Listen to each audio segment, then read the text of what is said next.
अलग अलग प्रकार के फ्लेवर्ड नट्स बनाने के लिए सबसे पहले हम नट्स को कैसे रोस्ट करेंगे वो मैं दिखा देती हूँ। मैं इस प्रकार से सारे नट्स को एक साथ में सेक लेती हूँ और डब्बा भर के बना देती हूँ। फिर जब भी मुझे बाद में जो फ्लेवर के नट्स बनाने होते हैं वो फ्लेवर के मैं बना लेती हूँ। इससे मेरा काम बहुत ही आसान हो जाता है। मैंने एक बेकिंग ट्रे ले ली है और उसके ऊपर मैंने ये मखाने ले लिए हैं। ये 200 ग्राम मखाने हैं। उसे मैं ट्रे के ऊपर डाल देती हूँ। आपकी बेकिंग ट्रे में जितने मखाने आते हैं उतनी आप ले लीजिएगा। मेरा ओवन बड़ा होने की वजह से ये पूरा पैकेट इसमें समा जाता है। 200 ग्राम मखाने के ऊपर मैं 1 टीस्पून तेल डाल देती हूँ और इसे अच्छे से मिक्स कर लेंगे।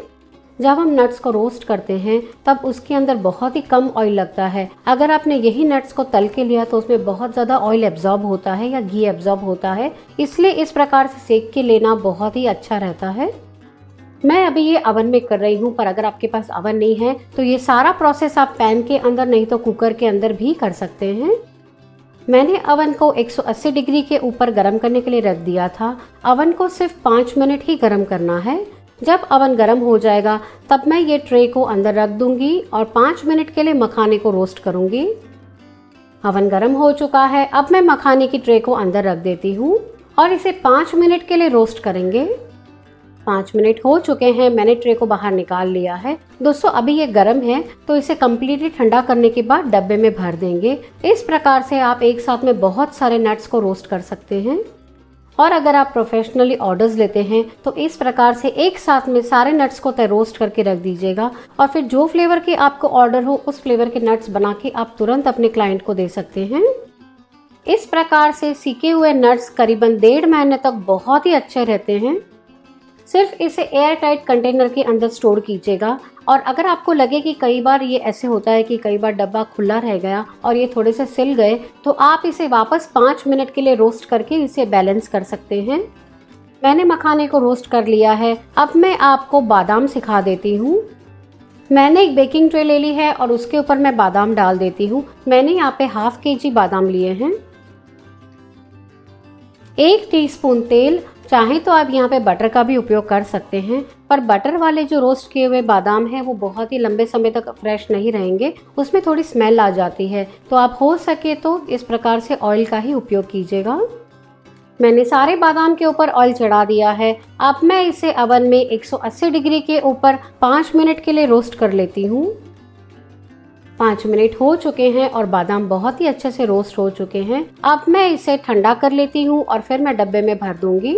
जब भी आप इस प्रकार से नट्स को रोस्ट करेंगे तभी एक बात का जरूर से ध्यान रखना है कि जब ये कम्प्लीटली ठंडे हो जाएं तभी आप इसे डब्बे में भरिएगा। अगर आपने इसे गर्म ही डब्बे में भर दिया तो ये सॉफ्ट हो जाते हैं। तो इस बात का आप जरूर से ध्यान रखिएगा और फिर इसे स्टोर कीजिएगा। बादाम रोस्ट होके तैयार हो चुके हैं। अब मैं आपको काजू सिखा देती हूँ। मैंने एक बेकिंग ट्रे ले ली है और उसके ऊपर मैंने सिलिकॉन की मैट रख दी है। उसके ऊपर मैं ½ किलो काजू डाल देती हूँ। 1 चम्मच ऑयल लगा के काजू के ऊपर ये ऑयल को अच्छे से कोट कर लेंगे। अब मैं इसे ओवन में 180 डिग्री के ऊपर 5 मिनट के लिए रोस्ट करूंगी। 5 मिनट हो चुके हैं और काजू रोस्ट होके रेडी हो चुके हैं। मैंने इसे बाहर निकाल लिया है। अब मैं इसे कम्प्लीटली ठंडा कर लेती हूँ। बाद में मैं इसे स्टोर करूंगी। दोस्तों, आप चाहें वो प्रकार के नट्स बना के तैयार कर सकते हैं। मैंने आपको सारे तरीके बता दिए हैं और आगे हम किशमिश भी तैयार करने वाले हैं। पर जब भी आप किशमिश बनाएं तभी किशमिश को कभी भी रोस्ट नहीं करना है, इस बात का आप पूरा ध्यान रखिएगा। बिल्कुल इसी प्रकार से आप सींग, चना सब कुछ रोस्ट करके रख सकते हैं। नट्स रोस्ट होके तैयार हो चुके हैं। अब मैं आपको फ्लेवर्ड वाले नट्स सिखा देती हूँ।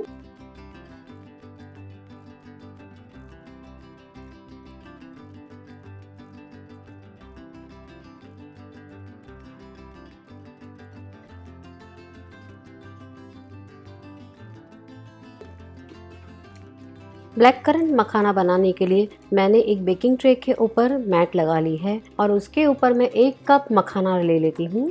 ये देखिए फ्रेंड्स, मैंने ये ब्लैक करंट का जो क्रश आता है वो लिया है। ये क्रश गाढ़ा वाला होता है। जो सिरप आता है वो पतला वाला होता है। हमें गाढ़ा वाला क्रश लेना है।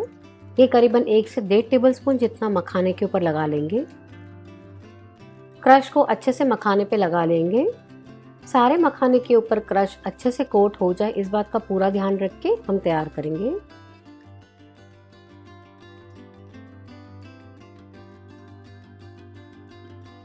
अब मैं इसे ओवन में 2 मिनट के लिए बेक कर लेती हूँ।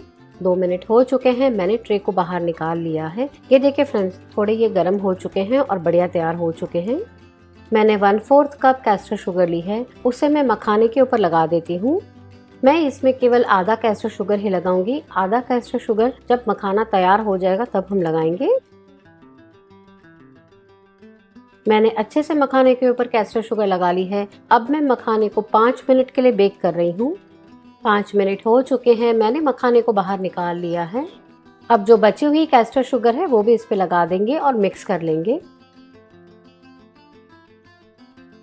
मैंने मखाने को अच्छे से कोट कर लिया है। दोस्तों, मैं आपको इसका आवाज सुनाती हूँ। ये देखिए, ये कितने क्रिस्पी और करारे तैयार हुए हैं।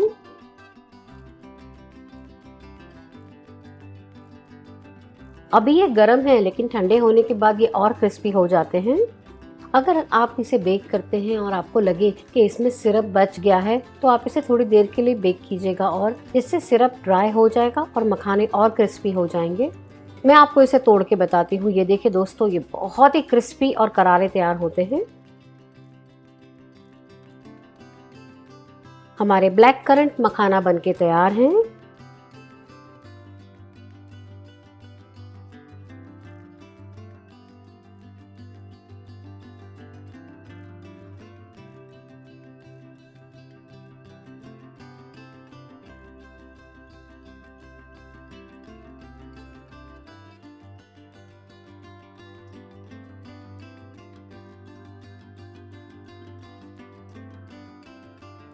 ब्लू करा को मखाना बनाने के लिए मैंने एक बेकिंग प्लेट ले ली है और जिसपे हम मैक्रोन बनाते हैं वो शीट मैंने ऊपर रख दी है। मैंने 1 कप मखाना लिया है। फ्रेंड्स, जैसे मैंने आपको पहले सिखाया था कि मैं मखाना एक साथ में बहुत सारा 5 मिनट के लिए रोस्ट करके डब्बे में भर चुकी हूँ। मैंने वही मखाने लिए हैं। मैंने ब्लू करा का जो सिरप आता है वो लिया है, वो मैं 2 टेबल स्पून डाल देती हूँ।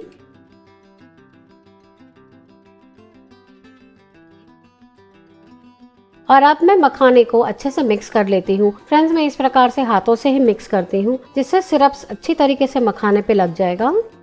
मैंने सारे मखाने के ऊपर अच्छे से सिरप लगा दिया है। मैं इसके ऊपर 1/4 कप जो कैस्टर शुगर आती है वो डाल देती हूँ। इसे अच्छे से मिक्स कर लेंगे। अब मैं इसे ओवन के अंदर 5 मिनट के लिए बेक करूंगी। 5 मिनट हो चुके थे, मैंने मखाने को बाहर निकाल लिया है और इसे अच्छे से मिला लेंगे। अब जो 1/8 कप हमने शुगर बचाई थी वो इस पे लगा दूंगी। अगर आपको लगे कि सिरप थोड़ा ज़्यादा हो रहा है, शक्कर कम पड़ रही है, तो आप इसके अंदर 1 नहीं तो 2 चम्मच शक्कर और भी ऐड कर सकते हैं। सारे मखाने के ऊपर शक्कर अच्छे से कोट हो चुकी है। अब मैं इसे ठंडा कर लेती हूँ। इसे कम्प्लीटली ठंडा कर लेंगे और फिर ही हम डब्बे में भर देंगे। ये मखाना 1 महीने तक बहुत ही अच्छा रहता है। अगर आपको लगे कि ये थोड़ा सा सिल गया है तो आप इसे 5 मिनट के लिए बेक करके वापस ठीक कर सकते हैं। ब्लू करा को मखाना बनके तैयार है।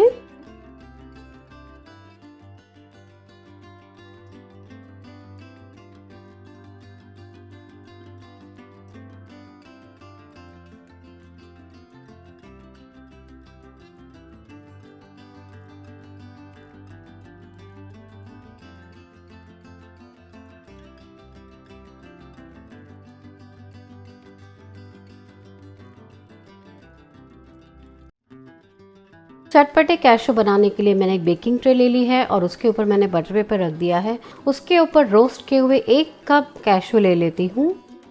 1 tablespoon chili sauce, 1 tablespoon tomato sauce. सारी सामग्री को अच्छे से मिला लेंगे। अब मैं इसे ओवन के अंदर 5 मिनट के लिए रोस्ट कर लेती हूँ। 5 मिनट हो चुके हैं और मैंने ट्रे को बाहर निकाल लिया है। इसे एक बार मिला लेंगे।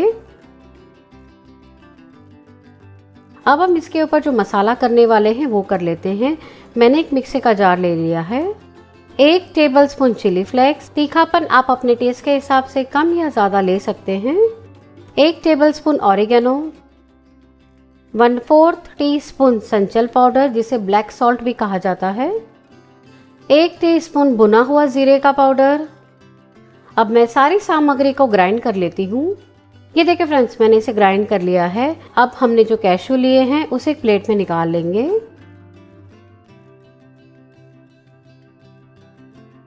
और उसके ऊपर अभी हमने जो मसाला ग्राइंड किया है वो डाल देंगे और इसे मिला लेंगे। जब ये कम्प्लीटली ठंडे हो जाए तब आप इसे एयरटाइट डब्बे के अंदर भर के स्टोर कर सकते हैं। हमारे चटपटे कैशू बन के तैयार हैं।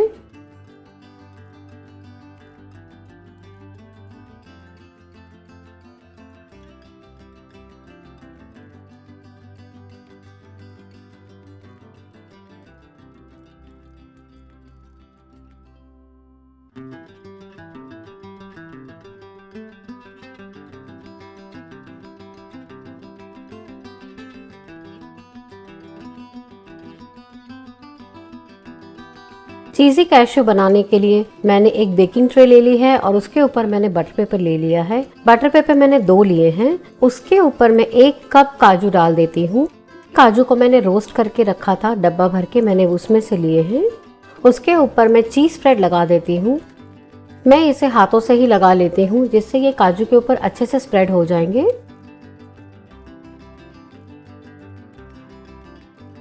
अब मैं इसे ओवन के अंदर 5 मिनट के लिए बेक कर रही हूँ। 5 मिनट हो चुके थे और मैंने काजू को बाहर निकाल लिया है। ये देखिए फ्रेंड्स, ये बहुत ही अच्छे से बेक हो चुके हैं। मैं इसे एक दूसरी प्लेट में ले लेती हूँ। अब इसके ऊपर मसाले कर लेते हैं। मैं इसके ऊपर आधा टीस्पून काली मिर्च का पाउडर डाल देती हूँ, 1/4 टीस्पून सफेद मिर्च का पाउडर और 1 चुटकी हल्दी वो मैं डाल देती हूँ। आप चाहें तो यहाँ पे रंग का भी उपयोग कर सकते हैं। मैं सारी सामग्री को अच्छे से मिक्स कर लेती हूँ।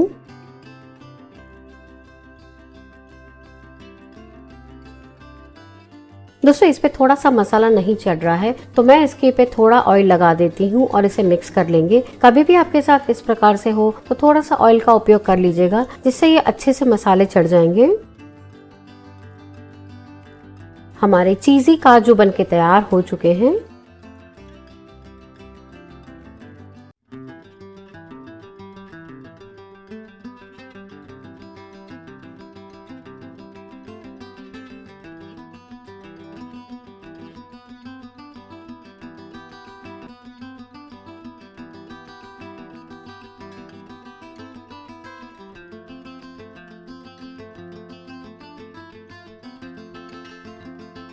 दोस्तों, अब मैं आपको मैक्सिकन चना सिखा देती हूँ। ये बहुत ही टेम्पटिंग और डिलीशियस तैयार होता है। मैंने 1 कप रोस्टेड चना ले लिया है। दोस्तों, हमारे यहाँ पे इस प्रकार से ये रेडीमेड पैकेट मिलता है, पर आपके पास ये रेडीमेड ना हो तो आप इसके वो छिलके वाले चने आते हैं वो चने ले लीजिएगा और उसमें से छिलके को सेपरेट करके उसको निकाल लीजिएगा। अगर आपके चने थोड़े से सिले हुए या सॉफ्ट लगे तो आप उसको 5 मिनट के लिए बेक कर लीजिएगा। पर मैं ये जो चने यूज कर रही हूँ वो बहुत ही अच्छे से रोस्ट करके रेडी हैं, तो मैं ये डायरेक्टली ही यूज कर रही हूँ। 1 tablespoon tomato sauce, 1 tablespoon pizza seasoning. आप चाहें यहाँ पे इटालियन सीजनिंग, नहीं तो मैक्सिकन सीजनिंग, जो भी चाहें वो ले सकते हैं। अब मैं सारी सामग्री को मिक्स कर लेती हूँ। मैं इसके अंदर नमक नहीं ऐड कर रही हूँ, पर आपको ज़रूरत लगे तो आप इसमें नमक थोड़ा ऐड कर सकते हैं, क्योंकि सारी सामग्री के अंदर नमक होने की वजह से मैं इसमें नहीं ऐड कर रही हूँ। सारी सामग्री चने के ऊपर अच्छे से कोट हो चुकी है। अब मैं इसे ओवन में 5 मिनट के लिए बेक कर लेती हूँ। चने अच्छे से बेक हो चुके थे, मैंने बाहर निकाल लिया है। इसे एक बार मिक्स कर लेते हैं। दोस्तों, मैं इसे एक बोल में निकाल लेती हूँ, जिससे मसाले करने में आसानी हो जाएगी।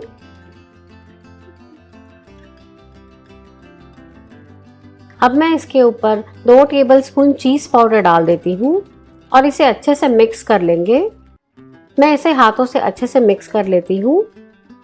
हमारे टेस्टी यम्मी डिलीशियस चीज़ी चना बन के तैयार हैं।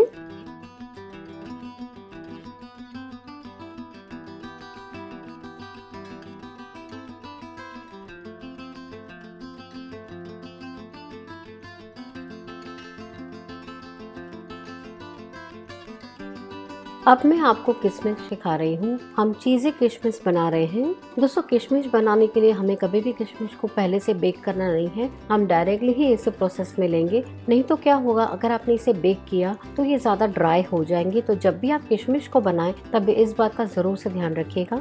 मैंने 1 कप किशमिश ले ली है। ये देखिए फ्रेंड्स, मैं ये कंपनी का चीज़ स्प्रेड यूज़ कर रही हूँ। आपके पास जो भी चीज़ स्प्रेड अवेलेबल है आप वो यूज़ कर सकते हैं। मैं 1 टेबलस्पून चीज़ स्प्रेड ले रही हूँ और इसे किशमिश के ऊपर अच्छे से लगा लेंगे।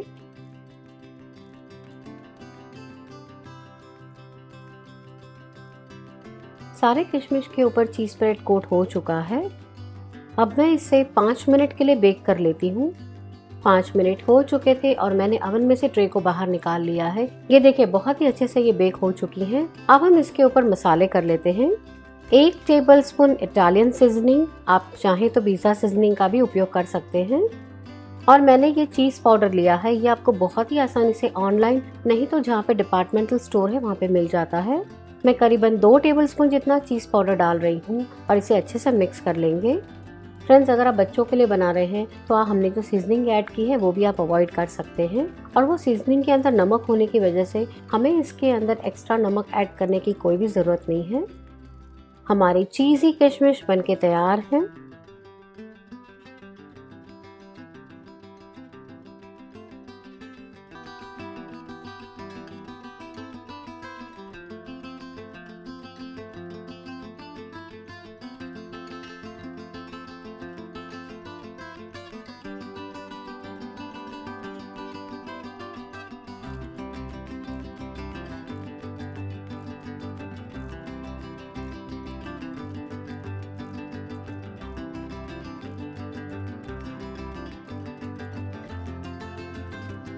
चिपोतले काजू बनाने के लिए मैंने एक प्लेट ले ली है और उसके अंदर मैं 1 कप काजू ले लेती हूँ। काजू को मैंने पहले से रोस्ट करके रखा है। मैं ये चिपोतले सॉस लेने वाली हूँ। ये देखिए दोस्तों, ये बॉटल आपको बहुत ही आसानी से कोई भी दुकान में, नहीं तो ऑनलाइन मिल जाएगी। आधा टेबलस्पून चिपोतले सॉस, 1 टीस्पून चीज स्प्रेड और इसे अच्छे से काजू के ऊपर लगा लेंगे। मैंने काजू के ऊपर सारी सामग्री मिक्स कर ली है। मैंने एक बेकिंग ट्रे ले ली है और उसके ऊपर मैंने पेपर रख दिया है। उसके ऊपर अभी जो तैयार किया हुआ काजू है वो रख देंगे। इस प्रकार से इसे अलग अलग रखेंगे। अब मैं इसे ओवन में 180 डिग्री के ऊपर 5 मिनट के लिए बेक कर रही हूँ। हम चिपोतले काजू के ऊपर एक मिश्रण लगाने वाले हैं, वो तैयार कर लेते हैं। दोस्तों, ये जो चीज बॉल है ये बहुत ही आसानी से आपको बाहर मिल जाते हैं। मैंने ये लिए हैं। इसे मैं मिक्सी के जार में डाल देती हूँ और इसे क्रश कर लेती हूँ। मैं आपको दिखाती हूँ। ये देखिए दोस्तों, मैंने इसे क्रश कर लिया है। ये हम काजू के ऊपर कोटिंग करेंगे जो बहुत ही टेस्टी लगते हैं। ये देखिए फ्रेंड्स, इस प्रकार से मैंने इसे थोड़ा दरदरा ही रखा है। काजू बेक होके तैयार हो चुके हैं। इसके ऊपर अभी हमने जो क्रश किया हुआ चीज कॉर्न बॉल का बुक्का है वो रख देंगे और इसे मिक्स कर लेंगे। दोस्तों, मैं इसे हाथों से ही मिक्स करती हूँ जिससे हम अच्छे से इसे मिक्स कर पाएंगे। हमारे टेस्टी डिलीशियस चिपोतले काजू बनके तैयार हैं।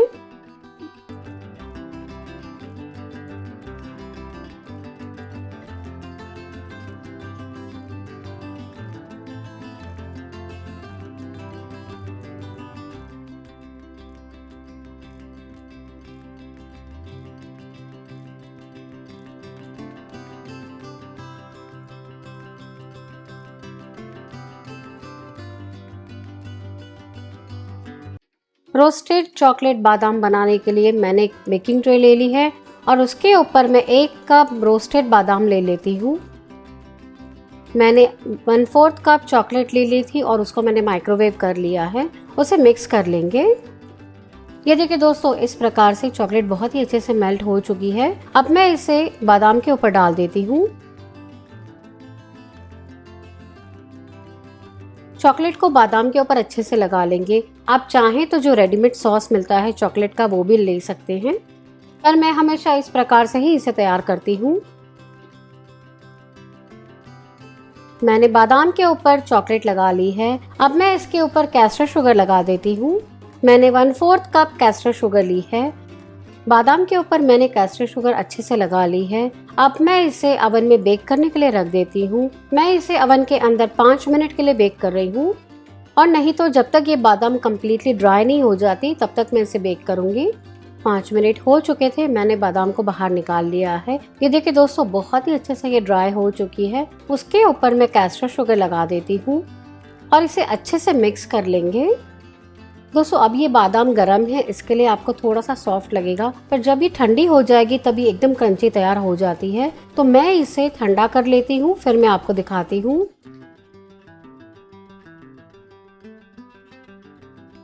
रोस्टेड चॉकलेट आलमंड बनके तैयार है।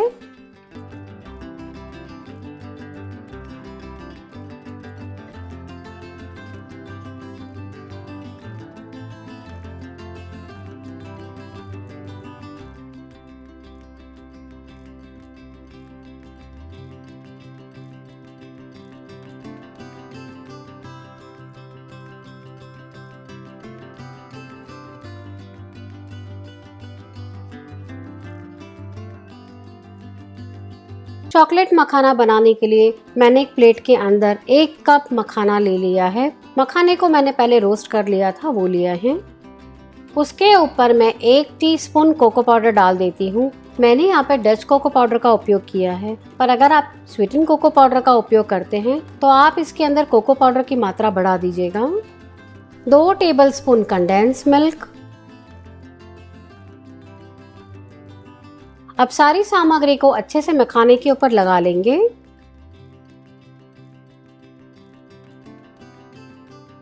सारा मिश्रण तैयार हो चुका है। मैंने एक बेकिंग ट्रे ले ली है और उसके ऊपर बटर पेपर ले लिया है। उसके ऊपर ये तैयार किया हुआ चॉकलेट के मखाने हैं वो रख देती हूँ। मैं मखाने को इस प्रकार से सेपरेटली ही रखूंगी जिससे ये अच्छे से बेक हो जाएंगे। अब मैं इसे ओवन में 5 मिनट के लिए बेक कर लेती हूँ। 5 मिनट हो चुके हैं, मैंने मखाने को बाहर निकाल लिया है। ये देखिए दोस्तों, बहुत ही अच्छे से ये बेक हुए हैं। इसके ऊपर मैं ब्राउन शुगर लगा देती हूँ। अगर आप चाहें तो यहाँ पे कैस्टर शुगर का भी उपयोग कर सकते हैं, पर मैं ब्राउन शुगर लगाती हूँ जिससे ये और टेस्टी लगेंगे। सारे मखाने के ऊपर ब्राउन शुगर लगा ली है। दोस्तों ये गर्म है, ठंडे कर लेते हैं, फिर मैं आपको दिखाती हूँ। हमारे चॉकलेट मखाना बनके तैयार हैं।